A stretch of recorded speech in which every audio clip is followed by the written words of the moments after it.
মুহাম্মাদুর রাসূলুল্লাহ সাল্লাল্লাহু আলাইহি ওয়াসাল্লাম।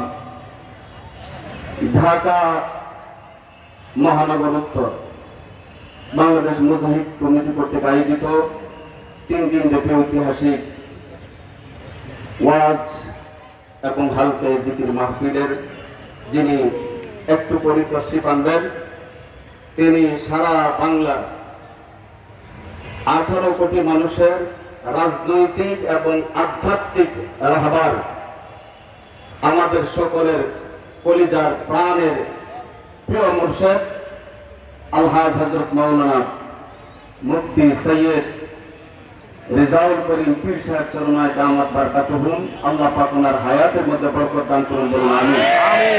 সম্মানিত হাজিরিন, আল্লাহ পাক এই জমিনের মধ্যে আজকের এই বেহেশতের বাগানে আমাদের সকলকে দুনিয়ার সমস্ত ঝামেলা থেকে মুক্ত করে আল্লাহ পাকের খাস মেহেরবানির দ্বারা এই মজলিসে আসবার এবং বসার তৌফিক এনায়েত করেছেন। এটা আপনারা খুশি না বাজার? আসুন না আমরা প্রথমে আল্লাহ পাকের দরবারে শুকরিয়া আদায় করি, একটু জোরে বলি আলহামদুলিল্লাহ, একটু জোরে বলি আলহামদুলিল্লাহ। আমরা সকলে মরণের যাত্রী, ঠিক কিনা বলি? সকলকে মরতে হবে, এই ইয়াকিন আমাদের আছে না নাই? যেখানে থাকি মরণ আমাদেরকে পাকড়াও করবে, ঠিক না? ওই যে আয়াতে কারিমা তেলাওয়াত করছে, আমার আল্লাহ বলছেন বিসমিল্লাহির রহমানির রহিম আইনামা তাকুনু ইয়াদরিকুমুল মাউত ওয়ালাউ কুনতুম ফি বুরুজিন মুশাইয়াদা। সরল অনুবাদ হলো, মরণ থেকে পালাও যদি, তবু মরণ তোমায় লইবে বেরি, যদিও তুমি লুকাও সুদূর আকাশ পানে লাগিয়ে সিঁড়ি। মরণ থেকে কেউ রেহাই পায় নাই, মরণ থেকে কেউ রেহাই পাবে না, ঠিক কিনা বলুন? আমরা সবাই মরণের যাত্রী, আমরা সকলেই মরতে হবে। দুনিয়ার মধ্যে আসার সিরিয়াল আছে, দুনিয়া থেকে যাওয়ার কোনো সিরিয়াল নাই, ঠিক কিনা বলেন? সম্মানিত হাজিরিন, যে আয়াতে কারিমা তেলাওয়াত করেছি সূরা নিসার 58 নম্বর আয়াতের অংশ বিশেষ, এই আয়াতের ব্যাখ্যায় আল্লাহ ইবনে কাসির রাহমাতুল্লাহ আলাইহি একটা ঘটনা আনছেন এইভাবে। এই পূর্ব জমানার মধ্যে একজন মহিলা ছিলেন, ওই মহিলার একটি মেয়ে সন্তান প্রসব করবার পরে তার চাকর ছিল, চাকরকে ডাক দিয়ে বলে রাত্রিবেলা যাও একটু আগুনের ব্যবস্থা করো, আগুন নিয়ে আসো। ওই চাকর যখন দরজা ওপেন করে, দরজা খুলে যখন আগুন আনতে যাবে, হঠাৎ করে তাকায় দেখে একজন অপরিচিত লোক দরজার সামনে দণ্ডায়মান। অপরিচিত লোক ডাক দিয়ে বলে, অরব চাকর যাবে কোথায়? বলে আমার মালিকের স্ত্রীর সন্তান সম্ভবা ছিল, একটি সন্তান জন্মগ্রহণ করেছে। বলে ছেলে হইছে নাকি মেয়ে হইছে? চাকর ডাক দিয়া কয়, আমার মালিকের ঘরে স্ত্রীর ঘরে মেয়ে সন্তান জন্মগ্রহণ করেছে। আগন্তুক ডাক দিয়া বলে, এর ব্যক্তি শুনে রাখো, তাহলে এই মেয়ের ব্যাপারে আমি কিছু ভবিষ্যৎবাণী করা যাই। বলে এই মেয়েটা অত্যন্ত পরম সুন্দরী হবে, সুন্দরী হওয়ার পরে এই মেয়ে যখন যৌবনে পদার্পণ করবে, 100 পুরুষের সাথে তার ওই ব্যভিচারের কাজ হবে। এরপরে এই বাড়ির এই মালিকের যে চাকরের সাথে তার বিবাহ হবে। লাস্ট কথা হলো, একটা মাকড়সার কামড়ে তার জীবন ধ্বংস হবে। কিসের কামড়ে? কথা বলে না, কিসের কামড়ে? আমার আল্লাহ ইচ্ছে করলে এই জমিনের মধ্যে দৃষ্টান্ত দেখাইছেন, যত শক্তিওয়ালা আর সম্পদওয়ালাই হোক, আমার মালিক যদি ইচ্ছা করে ন্যাংরা মশা দিয়াও শক্তিশালীকে ধরাশায়ী করতে পারেন। কথা বলে ঠিক? আমার প্রিয় ভাইরা, এই কথা শুনবার পরে ওই যে যার সাথে কথা বলতেছে, এই তো বাড়ির চাকর, সে চিন্তা করলো যদি এই মেয়ের চাকরের সাথে বিবাহ হয় তাহলে তো আমি তো সেই লোক। কথা বুঝতেছেন? সে চিন্তা করলো বিপদ আর রাখবো না, আগুনের দরকার নাই। ভিতরে ঢুকে মেয়েটাকে তুলে নিয়ে চাকু দিয়া পেটের মধ্যে আঘাত করে এই যুবক পলায়ন করতে করতে বিনা টিকাতে দেশ ছেড়ে আরেক দেশে আশ্রয় গেছে। 3 বছরের এই মেয়ের মা প্রাথমিক চিকিৎসা দিয়ে রাখে আল্লাহ মারেকে আল্লাহ পাক যদি কাউকে হেফাজত করেন, দুনিয়ার তাম পৃথিবীর মানুষ চেষ্টা করলেও তাকে মারতে পারবে না। কথা কোন ঠিক না? আর যদি আল্লাহ পাক ইচ্ছে করেন, দুনিয়ার সব মানুষ তার পক্ষে থাকলেও তাকে বাঁচাইতে পারবে না। ঠিক কিনা বলুন? হাজিরিন, এবার এই মেয়েটা আস্তে আস্তে বড় হয়ে গেল। এক যুগের পরে তার বয়স যখন, ওই যুবক বিদেশে গিয়ে টাকা পয়সা জোগাড় করে অনেকদিন পরে আবার এলাকায় রিটার্ন আসছে। মেয়েও এই দিকটা বড় হয়েছে। আবার মেয়ে বড় হওয়ার পরে ওই যে আগন্তুক ব্যক্তি বলেছিল 100 পরপুরুষের সাথে তার ব্যভিচার হবে, খারাপ কাজ হবে, ওই এরকম ভাবে সে খারাপ কাজও শুরু করছে। যুবক রিটার্ন আসছে, মনে করছে অনেক দিন হয়ে গেছে, তাকে কেউ চিনবে না। এলাকার মধ্যে প্রত্যাবর্তন করার পরে মুরব্বী কেরামদের সাথে পরামর্শ করতেছে যে আমি তো একজন পরমা সুন্দরীর প্রয়োজন, আমি বিবাহ বন্ধনে আবদ্ধ হব, টাকা পয়সার অভাব নাই। এবার মুরব্বীরা বলল, হ্যাঁ, আমাদের এলাকার মধ্যে এক অতি সুন্দরী রূপসী মেয়ে আছে, তুমি যদি ইচ্ছে করো তাহলে তোমার সাথে বিয়ে দিয়ে যাওয়া যাবে। জোরে কন্যা আল্লাহু আকবার। ওই যে মেয়েকে সে পেটের মধ্যে আঘাত করে পলায়ন করেছিল, সেই মেয়েকেই এই যুবকের সাথে বিবাহ বন্ধনে আবদ্ধ করা হলো। জোরে কন্যা সুবহানাল্লাহ। আমার প্রিয় ভাইরা, এক মুহূর্তে একান্তে বসে স্বামী এবং স্ত্রী যখন দুজনেই একান্তে আলাপচারিতায় যখন আলাপ করতেছিল, এমত অবস্থায় ওই যে স্ত্রী ডাক দেওয়া কয়, প্রাণের স্বামী, আপনি অনেকটা সম্পদের মালিক, টাকা পয়সার মালিক, আপনার জীবনের গল্প শুনতে চাই, আপনার জীবনের ইতিহাস শুনতে চাই।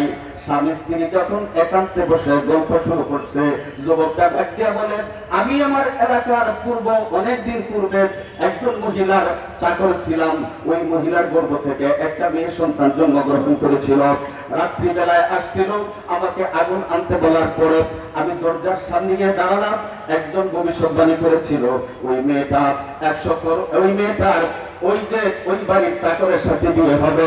এমত অবস্থায় আমি ছিলাম সেই চাকর, ওই মেয়েকে আমি হত্যা করে পলায়ন করেছিলাম। অনেকদিন পরে আবার এলাকার মধ্যে আইসা তোমাকে বিবাহ করেছি। মেয়ে আমি আল্লাহু আকবার বলে, আমি সেই মেয়ে, বলে বিশ্বাস হয় না, বলে আপনি আঘাত করেছিলেন, এবার সেটার চিহ্ন দেখুন। যখন দেখালো, এবার স্বামী বলতেছে, তাহলে তোমার ব্যাপারে আরেকটি গোপন সংবাদ বলে দেই যে তোমার সাথে 100 পরপুরুষের ব্যভিচার হয়েছে। বলে ব্যভিচার হয়েছে অসংখ্য পুরুষের সাথে, আমি গুনে রাখি নাই। বলে আরেকটা সংবাদ হলো তোমার মরণ হবে মাকড়সার কামড়ে। জোরে কন্যা আল্লাহু আকবার। একথা শুনবার পরে স্ত্রী কান্না শুরু করলো। স্বামী বলে, ঠিক আছে, আমার যেহেতু সম্পদের অভাব নেই, আমি বিশাল বড় উঁচু করে অট্টালিকা আর প্রাসাদ বানাবো। এই প্রাসাদের ভিতরে তোমাকে ঢুকাই দিব। সাবধানতা অবলম্বন করে এই প্রাসাদে তুমি বসবাস করবে। কোন কীট পতঙ্গ এই প্রাসাদের ভিতরে ঢুকতে পারবে না, ঢুকতে দেওয়া যাবে না, আর তোমার মরণও হবে না। কথাটা কি সঠিক? কথাটা কি সঠিক? আমার আল্লাহ বলছেন, বিসমিল্লাহির রহমানির রহিম, আইনামা তাকুনু ইউদরিকুমুল মাউত ওয়ালাউ কুনতুম ফি বুরুজিন মুশাইয়াদা।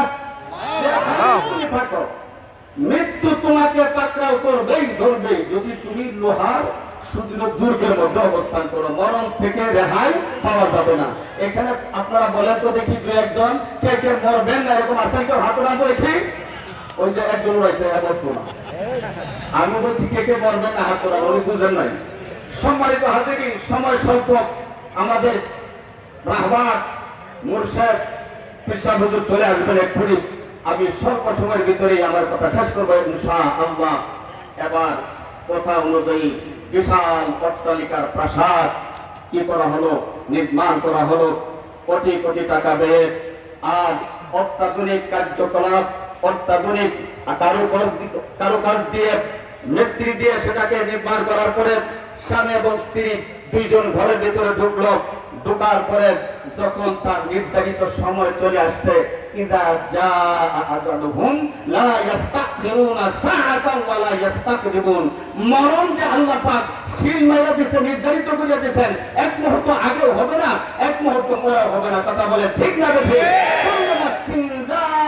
যায়কাতুল মাউত সুম্মা ইলাইনা তুরজাউন। আল্লাহ বলেন প্রত্যেক নফসকে মৃত্যুর স্বাদ গ্রহণ করতে হবে। শুধু তাই না, মরণের পরে আমি আল্লাহর কাছে ফিরে আসতে হবে। আমাদের জায়গা কোথায়? আল্লাহর দরবারে। কথা কথা ঠিক না ঠিক? আমাদের কোথায় যেতে হবে? আল্লাহর কাছে। এই জন্যই তো আমরা আল্লাহর কাছে চলে যাব। আল্লাহর কাছে খালি হাতে গেলে হবে না, দুনিয়া থেকে ঈমান এবং নেক আমল নিয়ে আল্লাহর কাছে চলে যেতে হবে। কথা বলে ঠিক না ঠিক? আর যদি এরকম হয়, দূরের বাদ্য শুনে কি লাভ, মাঝখানে যে বাজায় থাক, নগদ চাপাও হাত পেতে নাও, বাকির খাতায় শূন্য থাক। এই অবস্থা যদি কারো জীবন দুনিয়ার মধ্যে পরিচালিত করে, মরণের পর থেকে আফসোস আর আফসোস, তার জন্য রয়েছে লাঞ্ছনাদায়ক শাস্তি আর জাহান্নাম। কথা কোন ঠিক না ঠিক?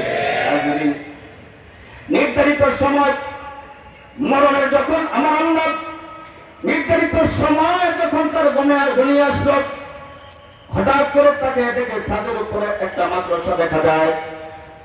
এবার ওই স্ত্রীর স্বামী দেখতে পায়, প্রাণের স্ত্রী রে, ওই যে ছাদের উপরে মাদ্রাসা দেখা যায়, স্ত্রী দেখতে পায় স্বামী পেলে কি এই মাদ্রাসায় কি আমার মরণের কারণ হবে কিনা। বলে না না, মাদ্রাসা তোমার কাছে আসার আগেই মাদ্রাসাকে আমি হত্যা করব, এই কথা বলিয়া চাকর পাঠায় দিছে। মাদ্রাসা তাড়াতাড়ি এখান থেকে ধরে এটাকে মেরে ফেলে। মাদ্রাসা যখন ধরতে গেল, ধরার সাথে সাথেই মাদ্রাসা নিচে পড়ে গেল ফলের উপরে। এই মেয়েটা স্থির থাকতে পারলো না, বলে এই মাদ্রাসায় কি আমাকে কামড় দিয়ে মারতে চাই। এই কথা বলেই সাথে সাথে মাদ্রাসার উপরে সে পা দিয়ে আঘাত করলো। আঘাত করার সাথে সাথে মাদ্রাসার ভিতরে ওই যে বিষ জাতীয় একটা পদার্থ ছিল, পায়ের মধ্যে লাগার সাথে সাথে এই মাদ্রাসার বিষের কামড়েই এই মেয়ের পৃথিবী থেকে বিদায়ের কারণ হয়ে গেল। আমার আল্লাহ বলছেন আইনামা তাকুনু ইয়াদরিকুমুল মাউতু ওয়ালাউ কুনতুম ফি বুরুজিন মুশাইয়াদা। যেখানে থাকো মরণ তোমাকে ধরবে। আমাদের মরতে হবে তো? মরতে রাজি আছেন কে? কে হাত উঠান ইনশাআল্লাহ। লিল্লাহি তাকবীর, লিল্লাহি তাকবীর। মরার আগে একটু হিসাব কিতাব করে মরার দরকার আছে না নাই? আওয়াজ বলেন আছে না নাই?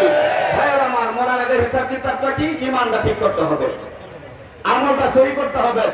ঈমান আর আমল ঠিক করবো কেমনে? আমার আল্লাহর সাথে যাদের সম্পর্ক,